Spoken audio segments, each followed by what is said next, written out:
దినమే నీ శుభదినం, ఆనందించి నే స్తుతించెదను. హల్లెలూయా, ప్రైజ్ ది లార్డ్. ప్రియమైన దేవుని బిడ్డలారా, ఎలా ఉన్నారు? మరొక శుభదినానికి, ఈ ఉదయకాల సమయానికి ప్రేమపూర్వకముగా మీ అందరికీ ఆహ్వానము. శ్రద్ధతో వాక్యాన్ని వినుచున్న మీకు శుభాభివందనాలు. దేవుని సన్నిధిని ఇష్టపడుచు దేవుని సన్నిధిలో వాక్యాన్ని విని అత్యున్నతముగా దీవింపబడి ముందుకు నడవాలని కోరుకుంటున్నా. మీకు దేవుడు ప్రతిదినము కూడా ఆయన వెలుగును ప్రకాశింపచేసి మిమ్మల్ని సంతృప్తి పరిచి ఆయన గొప్ప జీవితాన్ని అనుగ్రహించి ఆయన ముందుకు తీసుకువెళ్లాలని కోరుకుంటూ ఉన్నాడు. దేవుని బిడ్డలుగా మనమంతా కూడా ధన్యులమై ఉన్నాము. ప్రతి దినము కూడా లేఖనముల ద్వారా మాట్లాడుచున్న దేవత దేవుడు మన సొంతం. మనము ఆరాధిస్తున్న జీవాధిపతి అయిన దేవుడు ఆయన సజీవుడై ఉన్నాడు. ఆయన సజీవుడు అనడానికి ఈ యొక్క సమృద్ధి అయిన వాక్యమే ఆధారముగా ఉంది. మరి ఈ వాక్యము ఎన్నో ప్రశ్నలను లేవనెత్తుతుంది, ఎన్నో వాటిని మన ముందు అది పజిల్ గా పెడుతూ ఉంది. మరి దీని ద్వారా దేవుని అత్యున్నతమైన జ్ఞానాన్ని పొందుకున్నట్టుకే దేవుడు దీని ద్వారా సమృద్ధి అయిన ఆయన యొక్క వివేచనను మనకు అనుగ్రహించి జ్ఞానవంతులుగా మనల్ని చేయుటకే దేవుడు ఆయన నిర్ణయించాడు.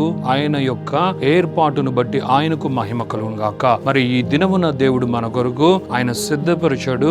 నిజముగానే అది లేఖనము అయినా కూడా అది ప్రశ్నగా మన ముందు నిలబడుతూ ఉంది. అది ఈ యొక్క దినమున మనల్ని సంధిస్తూ ఉండగా మరి మన జీవితంలో ఈ వాక్యము ద్వారా ఈ లేఖనము ద్వారా దేవుడు ఏం మాట్లాడాలని కోరుకుంటూ ఉన్నాడు. మరి ఆశగా ఉన్నారా? మరి విందామా? దేవుడు మనకు ఏం తెలియపరచాలనుకుంటున్నాడో రండి దేవుని వాక్యాన్ని శ్రద్ధగా విందాం. ఆ దినములలో యేసుక్రీస్తు ఏం మాట్లాడినా, ఆయన ఏం బోధించాలని కోరుకున్నా, యేసుక్రీస్తు ఏది ఉచ్చరిస్తున్నా, విడుదల చేస్తున్నా అందరూ ఆనందించేవారు, అందరూ సంతోషించేవారు, అందరూ ఎప్పుడెప్పుడు యేసుక్రీస్తు ఏం మాట్లాడతాడా అని ఆశతో ఎదురు చూసేవారు. కానీ కొందరు మాత్రము ఆయన ఎప్పుడు దొరుకుతాడా, ఎప్పుడు ఆయన ఏం మాట్లాడతాడా, ఎప్పుడు ఆయన పట్టుకుందామా, ఎప్పుడు ఆయనకు వ్యతిరేకంగా వెళ్దామా, ఆయన ఎలాంటి మాటలు మాట్లాడినా ఆయనను ఏ విధముగా ప్లాట్ చేద్దామా, ఏ విధంగా కార్నర్ చేద్దామా, ఏ విధముగా ఆయన విభేదించి మరి నిలబడి ఆయన్ని పట్టి మనం ఏ విధముగా ఆయన శిక్ష పడులాగున చేద్దామా అని ఎదురు చూసే కొందరు ఉన్నారు. వారే శాస్త్రులు, పరిసయ్యులు. మరి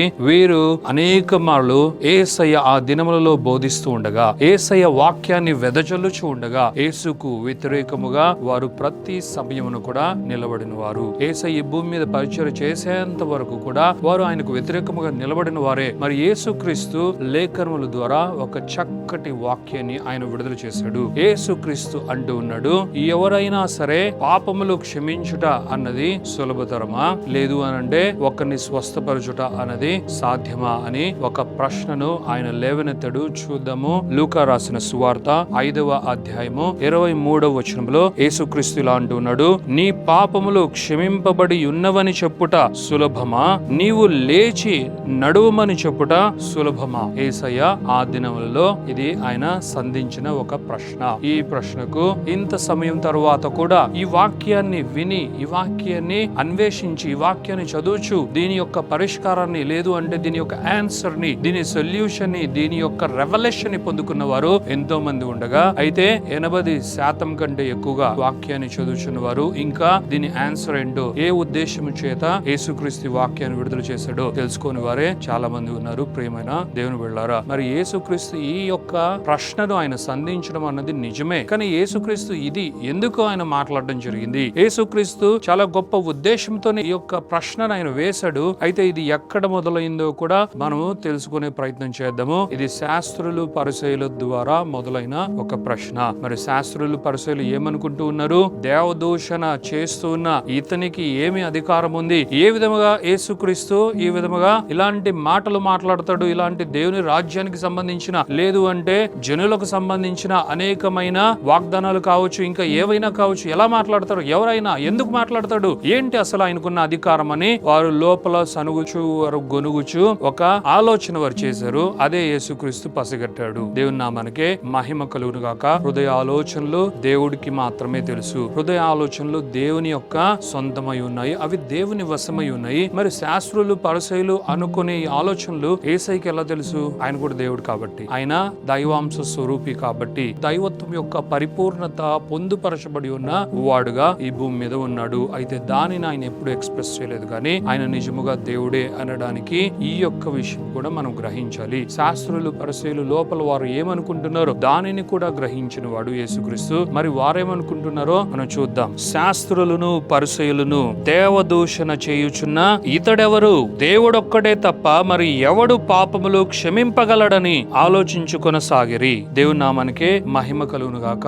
ఇది శాస్త్రులు పరిసయ్యులు అనుకున్న ఒక విషయం. ఏమనుకుంటున్నారు వారు? ఎవరు ఈయన దేవదూషణ చేయుచున్నాడు, ఎవరు ఈయనకు ఈ అధికారం ఇచ్చారు అని. యేసుక్రీస్తు దేవదూషణ చేస్తున్నాడా? ప్రియమైన దేవుని బిడ్డలారా, యేసుక్రీస్తు పరలోక రాజ్యమును గూర్చి, దేవుని రాజ్యము గూర్చి, ఈ యొక్క భూమి పైన ఎన్నడూ కని విని ఎరుగని గ్రహించలేని ఒక గొప్ప రాజ్యమును గూర్చి, ఆ రాజ్య సువార్తను ప్రకటించు నిమిత్తమై ఆయన ప్రయాసపడుచు, ఆయన శ్రమిస్తూ, ఎంతగానో ఆయన అహర్నిశలు కృషి చేస్తూ ఆయన ముందు కొనసాగుతూ ఉంటే, ఈ గ్రుడ్డి వారికి, ఈ చెవిటి వారికి, గ్రహింపు లేని ఈ జనులకు, శాస్త్రులు పరిసయ్యులకు వారికి ఏం తోచింది? దేవదూషణ చేస్తూ ఉన్నాడు అని. ఆయన గురించి ఏమనుకుంటున్నారు? పాపములు క్షమించు అధికారము ఇతనికి ఎవరిచ్చారు? అలాగనే స్వస్థపరచు అధికారము ఇతనికి ఎవరిచ్చారు? అందుకే కదా వారు అంటూ ఉన్నారు, పాపములు క్షమించగలడని ఎలా ఆయన అనుకుంటూ ఉన్నాడు అని వారు ఆలోచన చేయసాగిరి. వెంటనే యేసు 22వ వచనంలో చదువుదాం. యేసు వారి ఆలోచనలు ఎరిగి, మీరు మీ హృదయములలో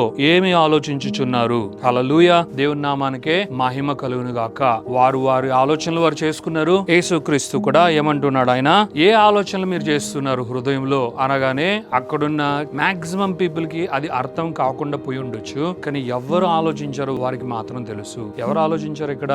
శాస్త్రులు పరిసయ్యులు. శాస్త్రులకు పరిసయ్యులకు నేరుగా ఈ బాణం గుచ్చుకుంది. ఆయన మాట్లాడిన వెంటనే ఇది వారికే వెళ్లి తగిలింది. అరే, మనం మాట్లాడుకుంటున్నది ఇతనికి ఎలా తెలుసు? ఇప్పుడే కదా అనుకుంటున్నాం ఇతడు ఎవరు, ఎలా ఈ విధంగా ఇలాంటివన్నీ చేస్తున్నాడు, వీరు చాలా గొప్పవారైనట్లు, చాలా నీతిపరులు, నీతిమంతులు అయినట్లు దేవదూషణ ఇతను చేస్తున్నాడని యేసుక్రీస్తును వారు విమర్శిస్తూ, ఆయనను గూర్చి హృదయంలో వారు చెడు ఆలోచించుకుంటూ ఉండగా, యేసుక్రీస్తు వెంటనే దాన్ని గ్రహించిన వాడై, వారి ఆలోచనలు సైతం తెలిసిన దేవుడైనా కూడా మానవ స్వరూపంలో ఉన్న యేసుక్రీస్తు అవి గ్రహించి వారితో ఈ మాటలు మాట్లాడుతున్నాడు. ఆయన అంటూ ఉన్నాడు, ఆలోచనలు ఎరిగి మీ హృదయములలో ఏమి ఆలోచించుచున్నారు? మీ హృదయపు ఆలోచనలు నా వశము. ఇక్కడున్న ఎవరు మీరు ఆలోచించినా నాకు తెలుసు. మీ హృదయపు లోపల ఏం జరుగుతుందో నాకు తెలుసు. బయటవి మానవుడు మాత్రమే చూడగలడేమో, కానీ లోపలున్న మీ హృదయం, దాని యొక్క కలరు, దాని ఆలోచనలన్నీ కూడా నాకు తెలుసు. ఓ శాస్త్రులారా, పరిసయ్యులారా అని యేసుక్రీస్తు ఇండైరెక్ట్ గా వారిని సంబోధించినట్లు ఈ యొక్క వాక్యాన్ని ఆయన చెప్పుచు 23లో కీలకముగా యేసయ్య అంటున్నాడు, నీ పాపములు క్షమింపబడి ఉన్నవని, లేక నీవు లేచి నడుమని. ఏదైనా కావచ్చు, నీ పాపములు క్షమింపబడి ఉన్నాయని కావచ్చు, నీవు లేచి నడుమని కావచ్చు. ఏది సులభము, ఏది ఈజీ చెప్పండి ఒకసారి ప్లీజ్ అని యేసుక్రీస్తు అడుగుతూ ఉన్నట్లుగా ఈ లేఖనం ఉంది. దేవుని నామానికే మహిమ కలుగును గాక. మరి ఈ వాక్యం ద్వారా యేసుక్రీస్తు ఏం తెలియపరుస్తున్నాడు? యేసుక్రీస్తు నిజముగానే ప్రశ్న అడుగుచూ ఉన్నాడా? దీని ఆన్సర్ ఈ రెండిట్లో ఏదో ఒకటి అని మనము చెప్పమని యేసుక్రీస్తు అడుగుచూ ఉన్నాడా? అక్కడున్న ఎవరైనా చెప్పమని యేసుక్రీస్తు అడుగుచూ ఉన్నాడా? లేదంటే ఈ కాలంలో ఉన్న, ఇప్పుడు ఉన్న ఈ యొక్క క్రొత్త నిబంధన భక్తులముగా, విశ్వాసములుగా ఉన్న మనలను సంధిస్తూ యేసుక్రీస్తు మనతో మాట్లాడుతున్నాడా? పాపములు క్షమింపబడుట అని చెప్పడం అన్నది మనకు ఈజీయా, లేదు అంటే నీవు లేచి నడువు అని మనకు చెప్పడం ఈజీయా అని యేసుక్రీస్తు మనతో మాట్లాడుతున్నాడా? లేదు, నా గురించే మీరు ఆలోచించండి, నేను గనక మీ ముందు ఇప్పుడు ఈ టైంలో నిలబడి అడగగలిగితే నా వలన పాపములు క్షమించడం ఈజీయా, లేదు అంటే లేచి నడువు అనగా స్వస్థపరచబడ్డావు, నీవు లేచి వెళ్ళిపో అని నేను ఎవరితో అయినా చెప్పడము ఈజీయా అని యేసయ్యే మనల్ని ప్రశ్నించినట్లుగా ఇది ఉంది అని ఎంతమంది మీలో అనుకుంటూ ఉన్నారు? మరి బాగా ఆలోచించాలి. దేవుని వాక్యాన్ని చాలా జాగ్రత్తగా ఆలోచించాలి. ఈ రెండు ప్రశ్నల్లో ఏది కూడా ప్రశ్న కొరకు యేసుక్రీస్తు అడిగింది కాదు. ప్రియమైన దేవుని బిడ్డలారా, అది ఆ కాలంలో అయినా సరే, శాస్త్రుల పరిశీలనైనా, ఈ కాలంలో ఉన్న మనల్నైనా యేసయ్య ఏమి చేయబోతూ ఉన్నాడో, లేదంటే యేసుక్రీస్తు ఏమి చేయగలడో, విచ్ వన్ ఇస్ ఏబుల్ అని యేసుక్రీస్తు అడిగినట్లు కాదు. నిజముగా చెప్పాలి అంటే ట్రూత్ ఏంటంటే, అసలు యేసుక్రీస్తు ఈ లేఖనం ద్వారా ప్రశ్నే అడగలేదు. యేసుక్రీస్తు ఈ వాక్యం ద్వారా అక్కడున్న జనులకు, అలాగే సందేహములతో, అవిశ్వాసముతో కరడుగట్టుకుపోయిన తీవ్రమైన మానసిక క్షోభలో, అలాగే మతమోద్యములో ఉంటున్న శాస్త్రులు పరిసయ్యులందరికీ అర్థం అవ్వులాగున ఈ వాక్యాన్ని, లేఖనాన్ని ఆయన సంబోధించడం జరిగింది. మరి దాని అర్థం ఏంటి? యేసుక్రీస్తు స్వస్థపరచువాడు అనేసా, లేదు యేసుక్రీస్తు పాపములు క్షమించువాడు అనేసా? కాదు ప్రియులారా, యేసయ్య పాపములు క్షమించువాడును అలాగే స్వస్థపరచువాడును అయి ఉన్నాడు. యేసయ్య ఒక్కటి, ఈ రెండిట్లో ఒక్కటి ఆయన చేయగలిగితే ఇంకొకటి కూడా ఆయనకు సాధ్యమే అని చెప్పే ప్రయత్నమే యేసుక్రీస్తు లేఖనం ద్వారా చేస్తున్నాడు. దేవత దేవునికి మహిమ కలుగును గాక. యేసుక్రీస్తు ఒకటొచ్చి ఇంకొకటి చేయలేని అసమర్థత స్థితిలో ఉన్నవాడు కాదు ఆయన. He is all able God. Jesus is all able personality and was in human form. దేవత దేవునికి మహిమ కలుగును గాక. యేసుక్రీస్తు పాపములు క్షమింపబడి ఉన్నవి అని చెప్పుటకు అధికారము కలిగిన వాడు. అలాగుననే నీవు లేచి నడువు అని అనారోగ్యముతో అస్వస్థతతో ఉన్న వానితో స్వస్థతను ప్రకటించి ఆయన స్వస్థపరిచి స్వస్థత ఆనందముతో వాడిని నింపి పంపించే దేవత దేవుడే. ఆయనకు మహిమ ఘనత ప్రభావాలు కలుగును గాక. అయితే యేసయ్య రెండిటిని ఎందుకు ఆయన మాట్లాడవలసి వచ్చింది అన్నదానికి కారణం ఏంటంటే, ఎప్పుడైనా సరే దేవుడు మన పాపములు ఆయన క్షమించి స్వస్థపరచకుండా ఉండేవాడు కాదు. మనకు స్వస్థతనిచ్చి మన పాపములు క్షమించకుండా ఉండేవాడు కాదు. ఆయన మనుషులతో డీల్ చేస్తున్న ఏ టైంలో అయినా సరే, ఎవరితో ఆయన మాట్లాడుతున్నా, ఎవరికి ఆయన యొక్క కనికరాన్ని, ఆయన యొక్క వాత్సల్యతను, ఆయన యొక్క కృపను చూపుచూ ఉన్న ఆయన రెండిటిని సమృద్ధిగా అనుగ్రహించువాడే యేసుక్రీస్తు. మరి ఇక్కడ ఆయన పాపములు క్షమించువాడుగా, అలాగుననే స్వస్థపరచు దేవత దేవుడుగా యేసయ్య ఉన్నాడు అని ఈ లేఖనము ద్వారా యేసయ్య మనతో మాట్లాడుతున్నాడు. ఆయన నామమునకే మహిమ ఘనత ప్రభావాలు కలుగును గాక. ఈ దినములలో మాత్రమే కాదు ప్రియులారా, ఆ దినములలో కూడా యూదులందరూ కావచ్చు, ఆయన కొరకు శేషింపబడిన జనాంగముగా ఉన్న అనేక మంది స్వస్థపరచబడుట అన్నదైతే జరుగుతుందేమో కానీ పాపములు క్షమింపబడుట అన్నది ఎలా జరుగుతుంది? ఎందుకంటే మనం ధర్మశాస్త్రం క్రింద ఉన్నాం కదా. ధర్మశాస్త్రం క్రింద ఉన్న మనకు మన పాపములు ఎలా క్షమింపబడతాయి అన్న గిల్ట్ లో వారు ఉండేవారు. కాబట్టి యేసుక్రీస్తు ఈ మాట మాట్లాడవలసి వచ్చింది. ఎందుకంటే వారు అనుకునేవారు, మన కార్యముల వలన మనం ఏ విధముగా అయినా సరే ఇంకా పాపంలోనే మనము ఉండగలము. కాబట్టి మనము ధర్మశాస్త్రాన్ని బట్టి మన పాపములు క్షమించబడవు, మన పాపములు క్షమించేవారు ఎవరు లేరు అని వారు యోచించుకునేవారు. కాబట్టే యేసుక్రీస్తు అంటున్నాడు, నీ పాపములు క్షమింపబడి ఉన్నవి అన్న మొదటి మాటను ఆయన ఈ లేఖనము ద్వారా మాట్లాడాడు. మరి ఆయనకే మహిమ ఘనత ప్రభావాలు కలుగును గాక.